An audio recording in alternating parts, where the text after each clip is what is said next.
그 SK바이오사이언스를 좀 언급을 해드리고 싶습니다. 네, 어유 갑작스러운데요, 진짜로? 예. 네. 근데 이제 노바백스에 대한 얘기는 계속적으로 좀 나왔잖아요. 네. 그런데 이제 노바백스를 그 OEM 하는 곳이 역시 SK바이오사이언스다라고 좀 생각을 하시면 좋을 것 같고요. 뭐 지금 얘기가 되고 있는 게 그 노바백스는 사실은 저도 굉장히 좀 기다렸던 네. 그런 네. 백신 중에 하나다라고 볼 수가 있을 것 가장 같은데. 안전하다는 얘기가 있더라고요, 이게. 네, 맞습니다. 예.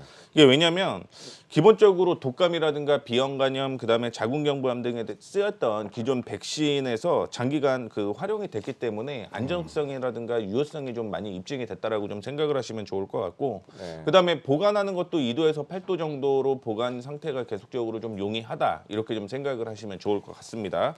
그리고 뭐 일회용 주사기로 공급이 되고 있기 때문에 소분할 필요도 없다라는 것도 하나의 강점이다라고 좀 생각을 보시면 좋을 것 같고, 사실은 지금까지 나왔던 종목들이 계속적으로 뭐 발전을 하고는 있지만 오미크론에 대한 얘기는 계속적으로 뭐 돌파 감염이 나올 수밖에 없다라고 좀 네. 생각을 하고 있잖아요. 그런데도 불구하고 오미크론 변이 접종과 비교를 하게 되면 항체가 약 한 74배 정도 증가를 했다라고 네. 얘기가 나오고 있는 만큼 현존하고 있는 것 중에서 오미크론을 잡을 수 있는 거는 아직까지는 전체적으로 다 없겠지만 그나마 좀 더 안전한 게 SK바이오사이언스가 되지 않을까 이렇게 좀 생각을 하고 있고, 네. 오늘 같은 경우도 지금 5만 한 7천 명 정도 되고 있는데 시장에서 얘기하는 거는 10만에서 한 13만에서 한 17만까지 얘기를 하고 있잖아요. 17만까지요? 네. 그런 만큼 이제 그런 부분으로 본다라고 한다면 오미크론에 대한 확산 여부는 계속적으로 있을 가능성이 있다라고 보고 있습니다.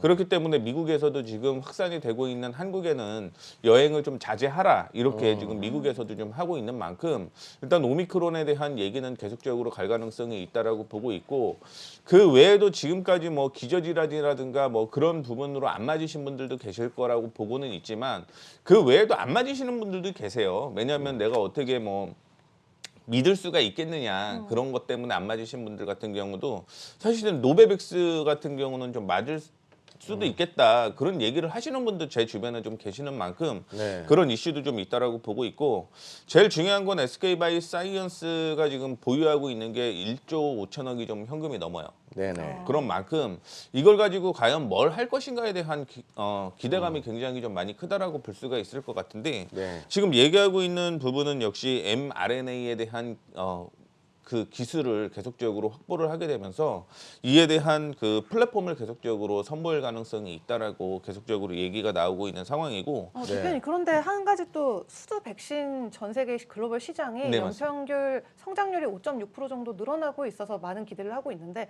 이 부분에서도 새로운 또 뉴스가 있다면서요? 네, 어제 같은 경우도 이 뉴스가 이제 국내 자금으로 한 374억 원 쪽으로 해서 범미 보건기구 쪽으로 해서 중남미 쪽으로 많이 진출을 좀 하려고 여건을 좀 마련했다라고 볼 수가 있을 것 같은데, 사실은 이쪽으로 진출을 하게 되면서 추가적인 흐름도 굉장히 있을 가능성이 높다라고 보고 있고, 그 외에도 저는 그 얘기가 나오고 얘기를 해드리고 싶은 건 뭐냐면, 뭐 코로나 관련해서 이제 해외 쪽에 대한 매출도 계속 있지만 자체 백신도 있어요. 네. 그래서 국내 임상 3상 그다음에 부스터샷 임상에 대한 얘기도 계속적으로 있는 만큼 뭐 실적적인 측면도 내년 더 좋아질 가능성이 있다라고 봐서 뭐 지금 뭐 보셔도 괜찮다라고 좀 생각을 하고 있고, 차트적으로 빠르게 좀 마지막으로 좀 언급을 해드리자면 제가 생각하는 거는 사실은 14만 5천 원 이탈하지 않으면 네. 괜찮다라고 보고 있어요. 그리고 목표가는 단기적으로 한 18만 원대까지는 상승 가능성이 있기 때문에 단기적인 관점으로 뭐 보셔도 무난하지 않을까 이렇게 보고 있습니다.